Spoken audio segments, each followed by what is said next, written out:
pagigugma sa Ginoo. Pagigugma sa Ginoo. Muna nga importante kalig sa mahigugma tagmay sa Ginoo. Hallelujah. Amen. Mahigugma maayo sa Ginoo. Nalimad ka nga statement, if anyone comes to me and does not hate his father and mother and wife and children, brothers and sisters, yes, his own life, also, he cannot be my disciple. So, kinahanglan gid may gugmag may sa Ginoo. Amen. Muna karon so, lisod kaayo na pangitaon ng disciple karon. Lisod kaayo makit-an ang disciple karon panahon na. Ang imo makita karon church member. Member lang, no? Dili siya disciple. Kaya ang disciple igsoon kaniya verse 26, no? Kuyaw kayo ni siya, no? Mahimot ang disciple ni Jesus Christ, kinahanglan mahigugma maayo sa Ginoo. Labaw nan ang Ginoo gigugmaon, no? Hallelujah. No? Muna nga sa karon panahon igsoon, lisod na pangitaon ang usa ka disciple, no? Usa ka disciple. Pero ingon si Jesus, ingon na po sa Dios, kinahanglan gyud maghimog disciple, no? Maghimog disciple. So, loving Christ is very necessary to become a disciple. Si Jesus, unang-una igsoon, si Jesus nahigugma ka nato. Si Jesus nahigugma kanimo. Mao bitaw si Jesus nagpakamatay sa cross. Nalansang sa cross para ikaw ako maluwas. Amen? Tungod sa iyang pagigugma. Tungod sa iyang pagigugma, si Jesus kalibutan, iyang gibiyaan ang iyang pagkadiyos. Iyang gibiyaan ang iyang pagkadiyos sa langit. Atong mabasa diya sa Pilipos 2. Tumasa rin sa hallelujah. Nga si Jesus, iyang gihubo ang iyang pagkadiyos. Philippians chapter 2. Philippians chapter 2 verse 6. Paingon sa verse 10. Yore. Who being in the form of God did not consider it robbery to be equal with God, but made himself of no reputation, taking the form of a bondservant and coming in the likeness of men.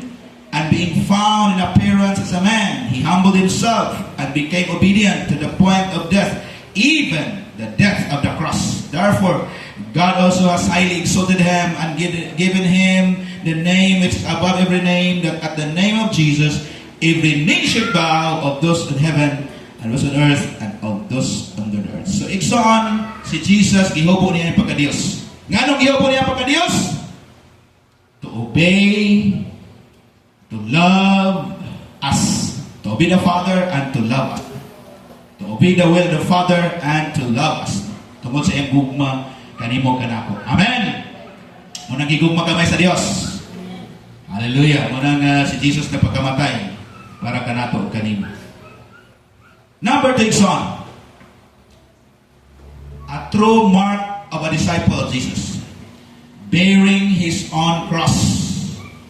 Luke 14:27. Ingon diri nga siya nga mosunod kanako kinahanglan magpas-an sa kagalingon nga cross. Okay. Luke 14:27. And whoever does not bear his own cross and come after me cannot be my disciple.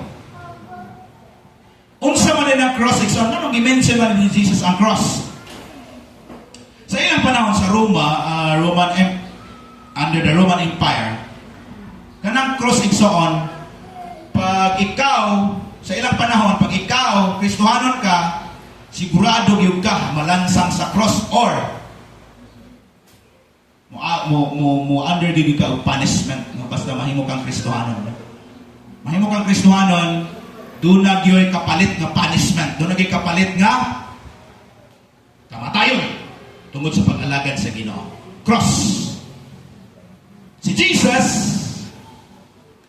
nilansang sa cross tungod kay wala siya nagpailalom sa pagbulutan sa Roman Empire. Nagpailalom siya sa kabuton sa amahan. O kaya nagpailalom siya sa kabuton gilansang siya sa cross. Si Pedro, magyapon, nagpailalom siya sa kabuton ni Jesus, gilansang sa cross, pero pinabali. Ang iyang tigas ni babaw, ang iyang ulo to sa ubos, gilansang yapon siya sa cross. So mo nag-mention ni Jesus sa cross, kaya sa ilang panahon, pag mahimo kang Kristohanon, sigurado yung katilaw yung ka sa punishment. Makatilaw yung ka punishment sa Roman Empire. Mo nag-mention ni Jesus sa cross. Mo na context nga nung siya nga, and whoever does not bear his cross and come after me cannot be my disciple. So bearing our own cross is rejecting selfish ambition. Rejecting selfish ambition. No to self and let God rules. So muna iksoon, i-deny ni mo imong kagalingon, o niya, ang Ginoo may tuguti nga maghari sa imong kinabuhi. Okay ba na iksoon? Galatians 2:20. Yun sa Galatians 2:20. I have been crucified with Christ. It is no longer I who live me, but Christ lives in me. And the life which I now live in the flesh, I live by faith in the Son of God, who loved me and gave Himself for me. So, iksoon, ang buot ipasabot ni mo bear o mapasan ta sa cross. Ang buot ipasabot ni spiritually. Ganina, kwanto, physical ito, na undergoing sila o punishment. Pero karon spiritually, iksoon, ang ipasabot ni nga, kita na lang sa kauban ni Jesus. Amen. O dili na kita ang nabuhi sa atong kagalingon. Kinsa naman ang nabuhi si Kristo na. Amen. Ang atong kinabuhi karon mao na ang pagpahimuot ni Jesus. Ang atong kinabuhi karon nga kinahanglan si Jesus malipay. Kinahanglan si Jesus magkatawa sa imong kinabuhi, sa akong kinabuhi. Mahimuot si Jesus. Yun rin, I am no longer it is no longer I who live. Dili na ako ang nabuhi, kundi si Kristo ang nabuhi sa sulod nako. No, muna nga let God rules. Let God rules. So wala na mga selfish ambition. Reject the selfish ambition and let God rules. Then bearing our own cross means no turning back to our old life. Dili na ta magbalik-balik sa daang kinabuhi. Amen? Dili na ta magbalik-balik. Wala na siya. Wala na. No? So, no turning back na. Amen? No turning back na.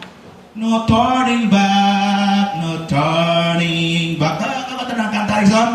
I have decided to follow Jesus during baptism time. I have decided to follow Jesus.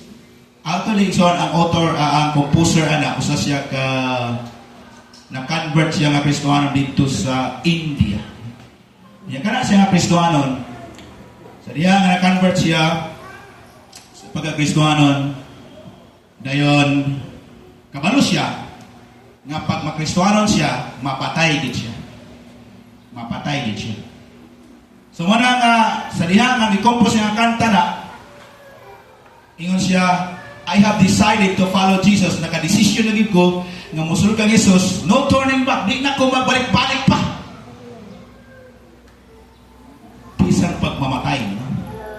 Bisan pagmamatay, di na gid mo balik sa pagpakasala. Amen? No turning back, no turning. So, carrying the cross or bearing our own cross means no turning back to the old life.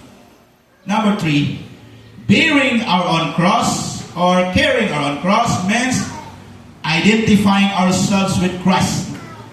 Kanang kita nahimutang Kristohanon nga magapasaan sa tong cross ang ipasabot niya na nga kita iyana ni Kristo. Amen? Iyana ka ni Kristo iksoon. Mabitang kitawag kang Christian. Manangingon lang nga sa panahon sa apostles igsoon, sa panahon sa mga apostles, bisan pagpalitan, bisan pag-asinan. Sa ilang panahon sa mga apostles, no? Bisan pagpalitan sila, magpadayon sila nga Kristohanon. Kaya naman, iya na sila ni Kristo. Amen? Di panag-iya ni Kristo. Muna, kita ka rin di panag-iya natin ni Kristo. Amen? Ikaw ako, di panag-iya na ni Kristo. Identified with Christ. Then number 4, bearing our own cross is that we will experience sacrifices and endurance. Maka-experience kita mga sakripisyo o mga paglahutay. Amen? Lahutay ka, Ikson? Lahutay, gid. Inaay mong tapat, lahutay, gid. Lahutay. Lahutay. Hallelujah. Lahutay sa pag-alagad sa Ginoo. Glory to God. No? Kaya mula lahutay sa katapusan, moray maluwas. Oh, naraba ko na may virus na po. No?